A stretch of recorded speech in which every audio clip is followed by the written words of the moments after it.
Hi, everybody. Good morning. Welcome to Career Live. I'm John Self from Tyler, Texas, a city of about 110,000, just east of Dallas. For those of you who are joining us for the first time, I am a former executive recruiter, a career coach with numerous years' experience. I spent 27 years searching for supervisors, managers, and primarily executives across 37 states, and then, God, 6 countries on 4 continents. And so, if you want to know why I am now a coach, I thought traveling was getting really to be ridiculous. So I'm glad to have you this morning. Um, and we appreciate you being with us, checking on our various streams. And it looks like we're up and going. So I want to start off today by saying that that we're still in layoff season now. The job, if you saw the job reports, the numbers that I posted yesterday on LinkedIn, you know it's still a mishmash. I mean, new jobs are being created. There'll be another report tomorrow morning. The number of available jobs is still above pre-pandemic levels. The number of people filing for unemployment claims continues to kind of slowly inch up. And so it's just an unstable market. A lot of people are going through and their point is they're going through and just doing what we call fad layoffs. Their competitor laid off, so they don't want to look bad for their board, so they laid off. So anyway, we're glad that you're here today. If you have questions, put them in the chat comments. Look forward to answering any of your questions. Let's start off by talking about a fairly significant portion of the work population in the United States, and that's people who have good jobs. They're supervisors, managers, or even executives. They are in a market where if they lose their job, it will be very, very difficult to replicate that job. Or there's partner has a key position. They're a strong two-family income. One partner can't afford for the other one to lose their job, and they're in a market where it becomes tough to recover a job at a certain amount of money. So this morning, if you will visit, if you saw, it hasn't posted yet on LinkedIn, but will mid-morning, over on YouTube, my primary channel, there is about a 10 or 12 minute video this morning that talks about something called the executive or management level side hustle. Now, when we think of side hustles, everybody immediately thinks about Lyft or Uber or DoorDash or one of the food delivery services, or maybe working part-time at FedEx, or any number of side hustles. And they're all legitimate gigs. And, if you're not, unless you're breaking the law with what you're doing, a side hustle is a legitimate thing, and it's an important thing, and it provides people with important discretionary income. But in today's crazy economy, you may find yourself being tapped on the shoulder, and suddenly that crazy side hustle may become an essential part of your family's income.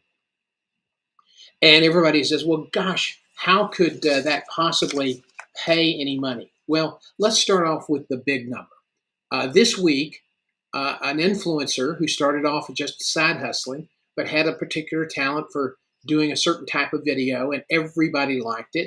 And he talked about a couple of name brand footwear brand, and a couple of others. They are, he is now has 2 channels. He has almost 1 million viewers, 1 million subscribers. So he's getting close to that gold YouTube play button that so many people covet. And he is really his site today, based on his revenue, based on his views, based on his subscribers, based on the loyalty to the site. They valued his his channel. If somebody wanted to buy it, probably be worth to about $1 billion. Now, that's jaw-dropping. That's hard to believe.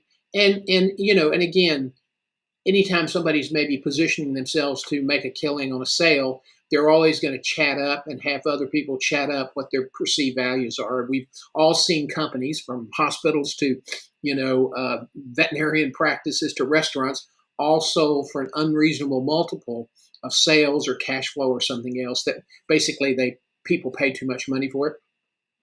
$1 billion strikes me as a lot of money. However, it is it is a valuation that I'm not in a position to challenge.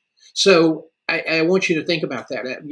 I was doing some research, and there were several people that I ran across in my research about people who are making money in a side hustle. Now, there's a single mom with cystic fibrosis child. She needed extra money. She was an executive assistant. She made pretty good money for an executive assistant, that close to $85,000. She worked for the CEO of the company, but she had a lot of other expenses, didn't get child support consistently. And so she really felt necessary to build a side hustle, get an extra job. With a child that needed a lot of attention, she really couldn't afford for some of the pay that some of those part-time jobs offer. She really couldn't afford to put her child into daycare. I mean, daycare, if you're not in the raising young kids, it's hard to believe it. Daycare in some places is extraordinarily expensive. I mean, we're talking private school tuition expensive. And so she had some expertise. She understood how to take care of a child with cystic fibrosis and all the challenges that go with that. And it can be it's a unique disease and a unique challenge. And it requires a lot of knowledge and a lot of attention. And so she created a group of mothers who had cystic fibrosis children. You'd say, well, God, that can't be very big. I think there are 300 or 400 people in the group all over the United States, and she uses YouTube to communicate with those people. So she posts weekly videos, minute to 2 or 3 or 4 or 5 minutes long, and she started building a lot of subscribers. And so then she created what they call a meetup group on Facebook, so that every week, in addition to her videos, the moms with cystic fibrosis, they all kind of found a time where everybody could come into the group together, and it's a live event.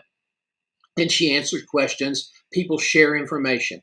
And for the privilege of belonging to that group and getting information and to have the support of other CF mothers, they pay $25 a month or $29 a month. I don't exactly know what their specific membership fee is. She is doing extremely well with the side hustle. And she's able to pay attention to her child. She talks about things that are helpful. There's some products that she recommends, so she gets a side affiliate commissions when people enter Amazon through her link. Anything they buy while they're in Amazon, she gets a commission on that. And you're not going to make millions of dollars doing affiliate marketing, although there's some people who do.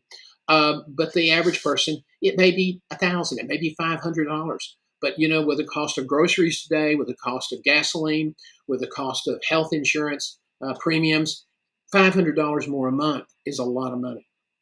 So she does that. And she's able to do her job and it doesn't really cut into her time. Now, she has to manage her time very carefully because she has to do a lot of her videos and things at night and on weekends. And she posts about 3 times a week. So that's one example. And so this is called Career Live with Coffee, and I'm going to have some coffee. Excuse me. More for the sinus problems than anything else. There's a teacher, and gosh knows how teachers are being maligned today by parents who want to control the classroom, by politicians who want to battle culture wars, by people who are concerned about their children, what they're being taught, the big battles over books, teachers being threatened with serious time in jail or fines if they say the wrong thing in class. And so this teacher, she had a passion, and she was very, very good early. She was of that ilk where she, learned about digital marketing, as it averred, and it is a rapidly evolving subject matter. She learned about that, and she started thinking, okay, I'm going to have trouble supporting myself on my teacher's salary. And she was a 5th or 6th year teacher, so she was making $45,000, $55,000, somewhere in that range, at working for her school system. And people always say, well, that's just fine. You don't need to make any more money. You only work 9 months out of the year. And most people realize that teachers don't get paid for student-teacher conferences. They don't get paid for coming to PTA meetings. They don't get paid for showing up to monitor basketball games or show up for football games or show up for the student plays or come in for the night assemblies. No, they don't get paid for that. And they get paid 9 months out of the year. And so it's a lot of teachers have side hustles. And so this teacher started taking her knowledge with digital marketing, and she started selling her time first in her local community on a fractional basis. And then she started getting inquiries from the next town over and the next town over and a big city here and there, because she found that a lot of small businesses like mine, who we don't have necessarily the digital expertise, and we need to buy that, but we can't afford to bring on a person at $80,000 or $100,000 to be our digital expert. And so she's created a product line, service curriculum, where she's able to help businesses do their digital marketing and teach people how to create their own content, how to create their own videos. She is making quite a bit of money now. She estimates that if everything continues the way it is, unless there's a big recession, that she's going to make a lot more money next year with the side hustle, about $100,000. And those stories are they common? Yes. Are they everybody? No. That's not true. But she's doing very well. There's a talented cake decorator and an accountant. The cake decorator she thought she was really good. Everybody always raved about her beautiful cakes, and she was going to teach people how to decorate cakes online with live events, and that's doable. Okay. Then the accountant, her passion in life was weaving. And so she wanted to create a course for weavers. And I think by the time she offered her third course, she was making about $20,000 per course. And the expense of putting these courses up, their websites called Thinkific and Teachable and others, where you can go and put your courses online. They process all your payments. They keep up with everything for you. And what you have to do is market your business and create content. And so there are the technology is making lucrative side hustles more accessible. And both are doing pretty well. A young assembly worker didn't think he was ever going to be able to have kids. And he and his wife got pregnant. And he found himself, not with a sense of dread, but a sense of growing joy. And when the baby was born, he could not believe how he felt. And he suddenly, something inside this guy tripped off, and he wanted to learn everything he could about being a great dad. Not just a dad, but a great dad, because it was something he didn't have growing up. And so he jumped into this full force. And then he realized that there were some other dads out there that felt the same thing, but there weren't a lot of resources for dads. And dads don't want to end up in a group discussion with a bunch of mothers. That's not really something that some men are prepared to do, right or wrong. It's just the nature of the beast.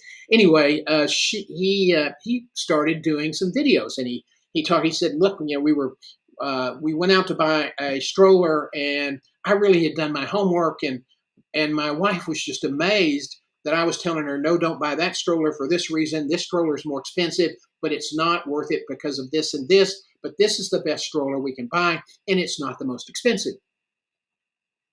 So she said, you ought to make a video. And so he did.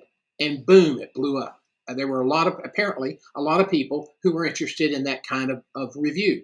And then he started doing videos of tips on what a dad should do to help the partner, help his wife.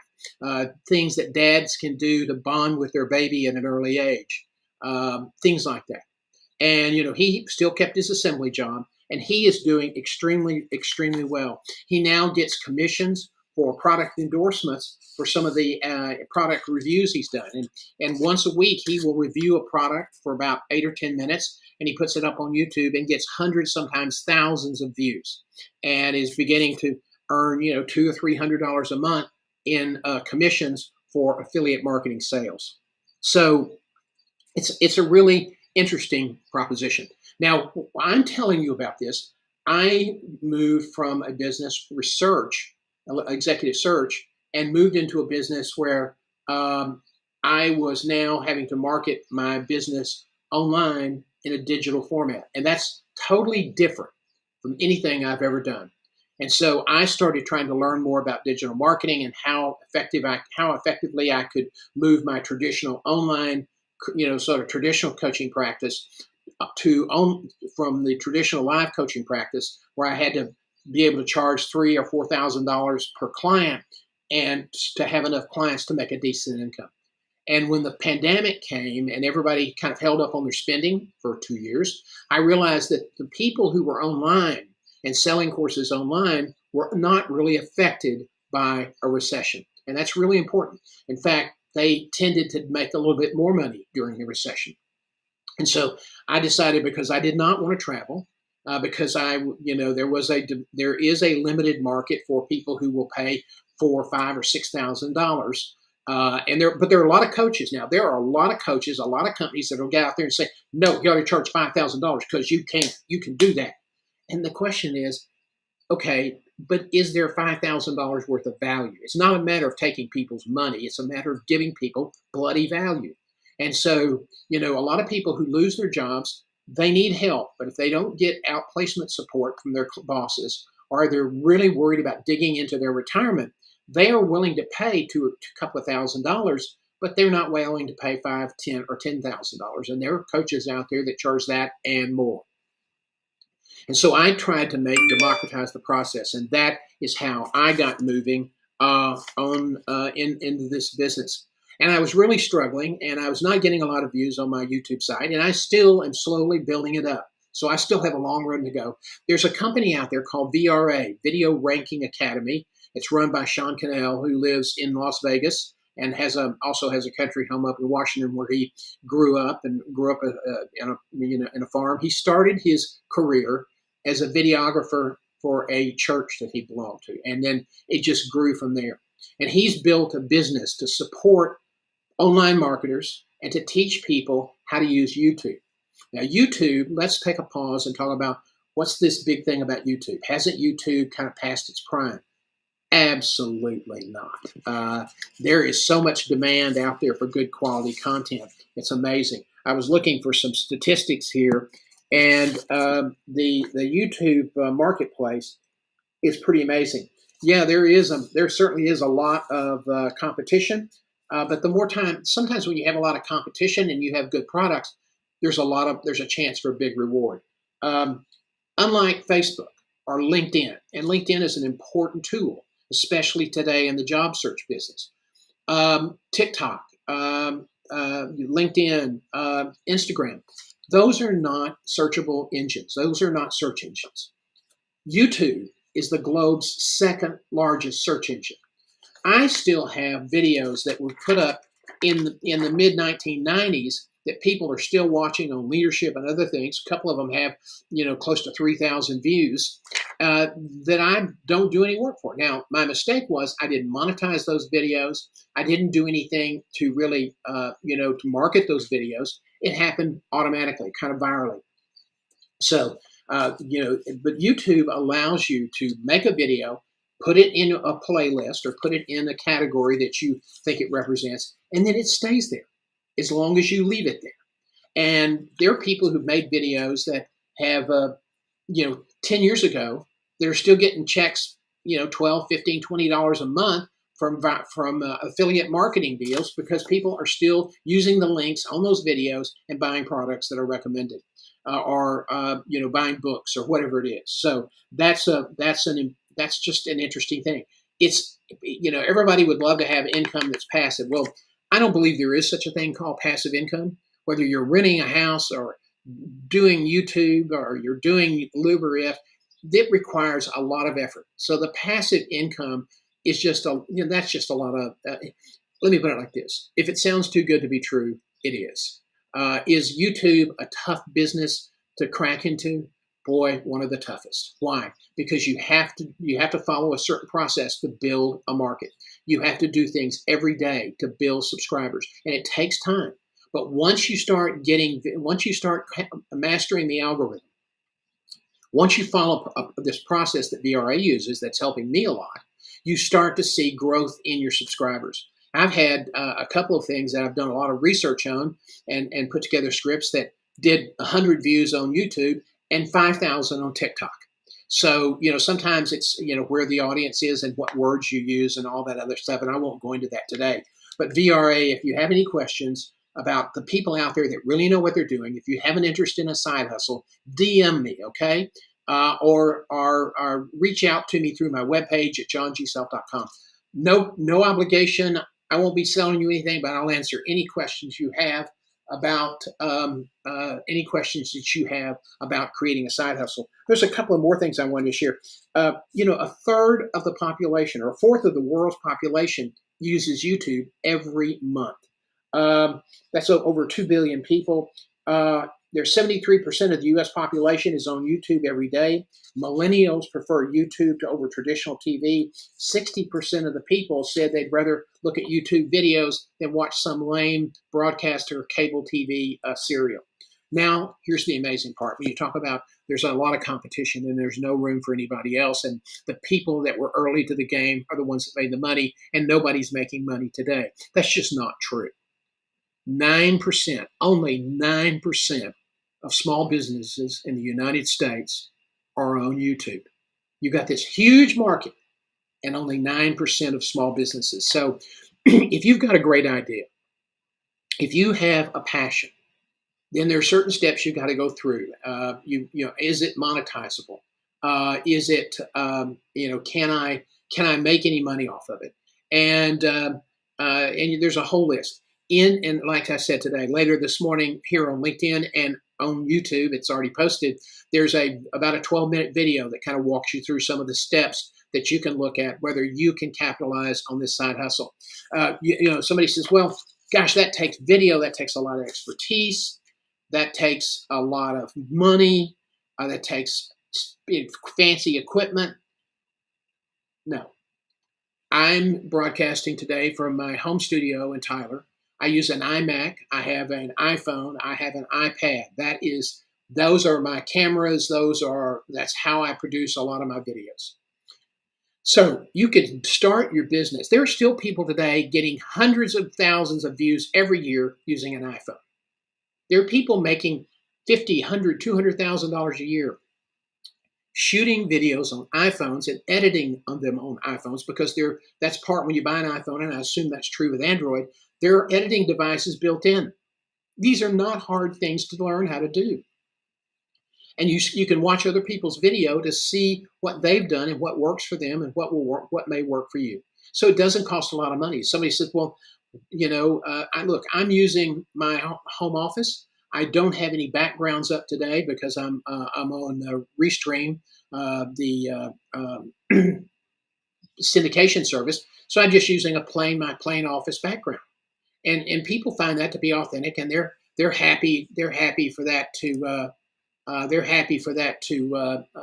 they don't really care. They're looking for information. They're looking for value. So you don't have to have. You need a good light, a good halo light. $125, $135. Well, I don't have a good studio mic. Those are really expensive. This little mic right here, a Rode, if you go to my YouTube site, there'll be a link up later today for Amazon, and you can get a discount on this, less than $30, and it's a great quality lapel mic. I use a Yeti studio mic. It was less than $130. Okay, you don't need a Yeti studio mic. You don't need a Shure $279, dynamic mic. Some people still use the camera with their iPhone. So if you really have a passion for something, don't let equipment and knowledge slow you down. Learn. You learn and you produce. There's a system to do it and do it right. And that's what you want to learn. VRA is one of the great companies that can teach you how to do that. But anyway, I've used them because, I get into it. I coach people, but I have to learn as a coach.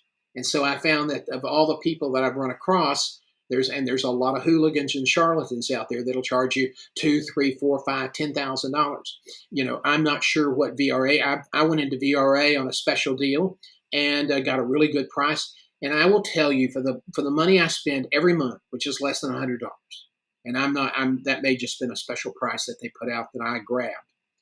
But for less than $100 a month, I have replaced the expertise and the knowledge for a very talented young man that I was using from Sacramento, and he was very, very good. But I was paying him 500, and that was with a new company, you watch your spending very carefully.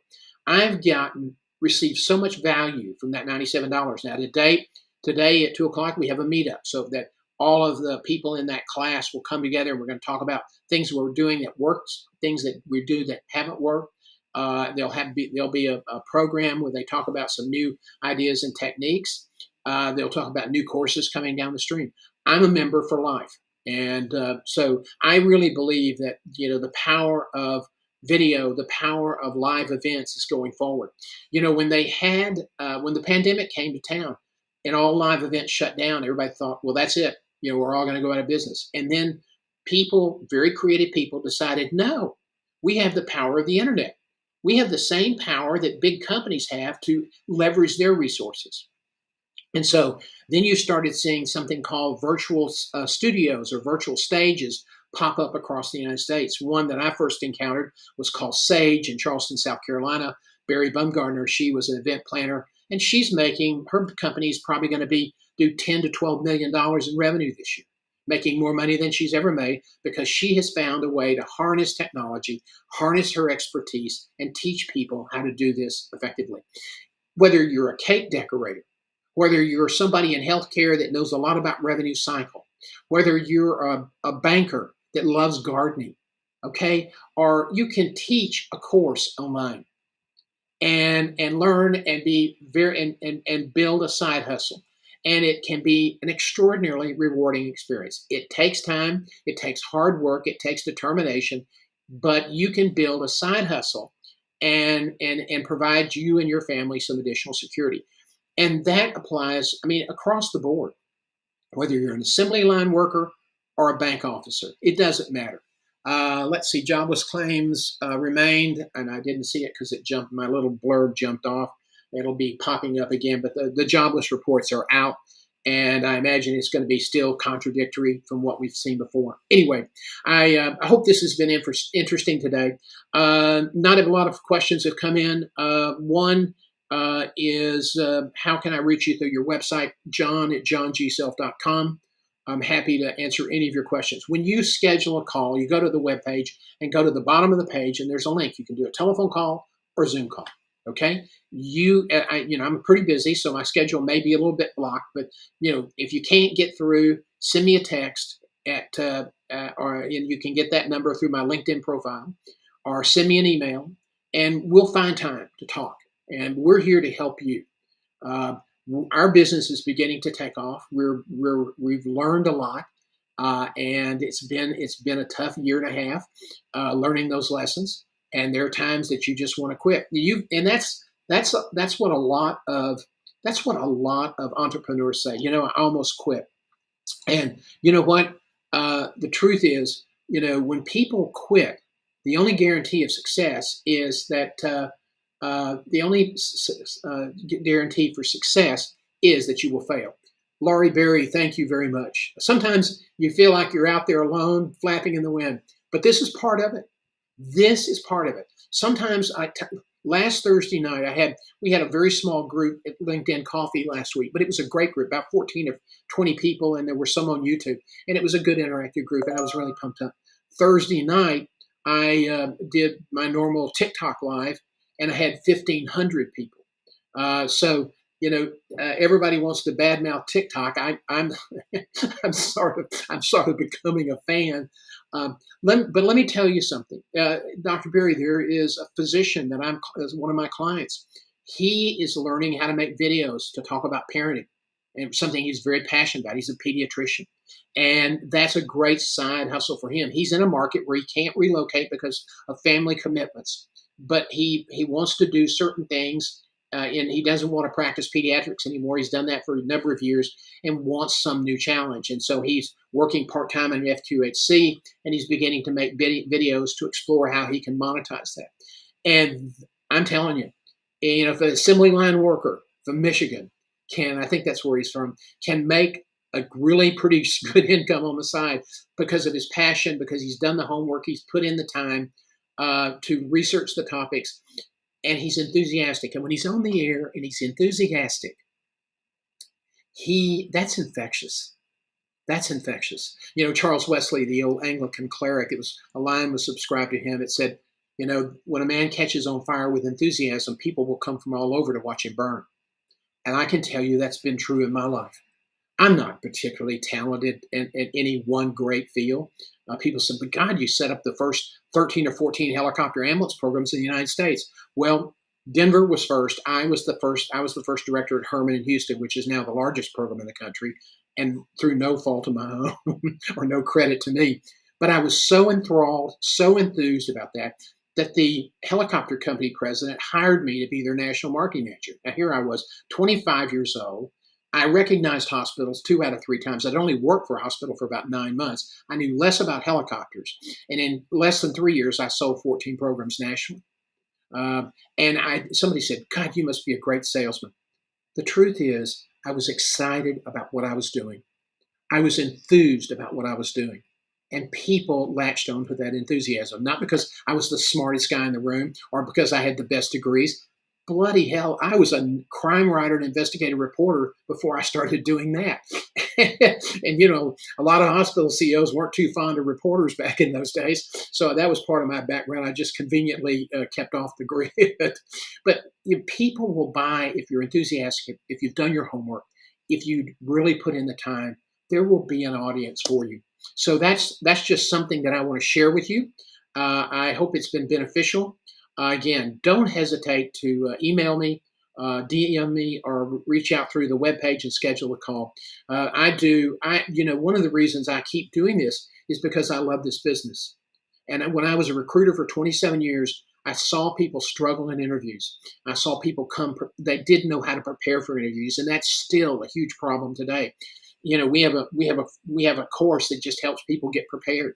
We do a mock interview for people who are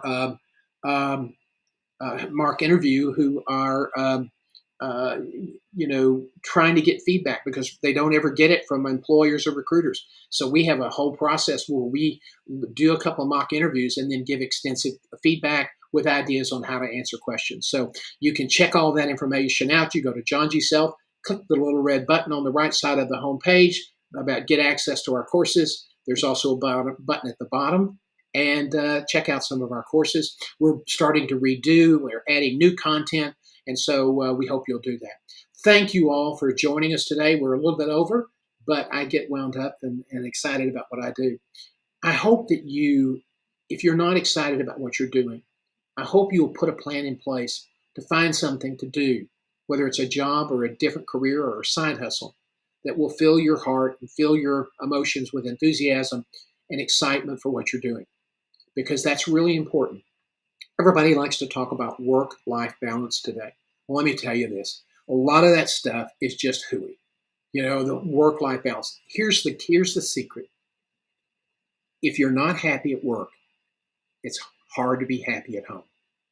If you're not happy at home, it's really hard to be happy and effective at work. Sometimes work is going to demand more of you, and if you've given your family the time they need, they're going to understand. And there's going to be time when your family needs you, and if you're working for the right company, your boss is going to understand. That's work-life balance. You can turn yourself into a pretzel trying to come up with some formula how to balance with all this flow. I saw somebody had a chart on how he's going to balance his life. God love him. I think it was so complicated he gave up. But find something you do. Find something you're passionate about. Now, if you don't have a career, this is the last thing I want to leave with you. British Telecom did a massive layoff recently. They are holding up. There's 1,000 jobs that they've decided not to fill, a minimum, and they said there will probably be more. And this is true in the United States and across the globe. Thousands of jobs are not being filled because bosses are waiting to see how artificial intelligence and automation changes the workforce need. And there are a lot of companies that have said and estimated, not just grabbing numbers out of the air, but they've estimated that they are going to be able to make significant reductions in force with the arrival of automation. Now, will automation replace all jobs? No, that's silly. Will automation replace, you know, there are let me say this. There's several categories. Automation and AI will replace or restructure. And I say restructure, it'll change the job and maybe even pay less, or it'll eliminate the job, or it will allow you to expand the job. Those are sort of the options. Probably the most damaged is going to be jobs are restructured or eliminated. And if you're an accounting clerk, if you are somebody at the basic level, if you're a first level copywriter, unless you do strategy, some other things, if you have jobs that are basically manual labor, filling in forms, that sort of thing. Now, manufacturing, they got their own automation issues, and they got a head start on us in that regard. But when you look at that, I hope that you will, think about developing a plan. The worst time in your life to develop a plan is when you lose your job. You need to have a plan so that, if you are able to relocate, you know where you want to go and you can target those areas. Because the way you do networking now has changed, and we will be putting up for registration tomorrow around noon a new course to really give you great insight. If you're already a member of the Guiding Your Career Academy, you've already gone through the coaching, or your current coach, that is a new chapter that you'll be able to get access to. It'll debut on June the 12th, but you've got to be more intentional today. You have to be more intentional. And I have this very bright client in the Southeast, and he's went through his tough time in job search, and he's been so incredibly optimistic, and he is so incredibly upbeat, and he is getting close to landing his next gig, and I'm keeping great thoughts for him. But one thing I'm going to encourage him is, okay, get settled, but start to think about what else you can do, because he's really geographically focused in an area for a lot of reasons, and there are a lot of legitimate reasons. Not everybody can, even if they wanted to, can sell their house, pack up their family, and move someplace else. Right now, with the cost of real estate, the cost of interest on loans, that can be an extraordinarily daunting process. So, I'm going to encourage and continue to work with him to help him find a side hustle, because he has so much incredible expertise. He is a really bright guy. And, everybody that comes to me has extraordinary talent or has extraordinary passion. And the ones that don't, they fall off. And I don't like that, but it's a process. Whether you're a physician, whether you're a banker, whether you're a marketing person, whether you're a videographer or whatever, you can create your own business on the side. You don't have to take high risk, long hour jobs like Uber or Lyft or DoorDash or others. You can build your business that has sustainability. It's hard work. It's a lot of rejections, like looking for a job, but you can build a business. And there are a lot of people out there that have put the time in. Sean Cannell's been in it 14 years. It took him, but he's now he has a very comfortable life. And so call me if you want to learn more about VRA Academy. Happy to help you. Mike, thank you for joining us. Avi Fishman, it's great to see you. Appreciate the shout out. And I do what I do because I love it. And if I can ever help any of you guys, just give me a call. Have a great day, everybody. We'll see you next Thursday. We are continuing to try to figure out how to crack this live nut, and we're looking at changing our streaming platform so we have more flexibility and more features to do programs and do presentations. I hope you all have a great afternoon and a great weekend. Cheers.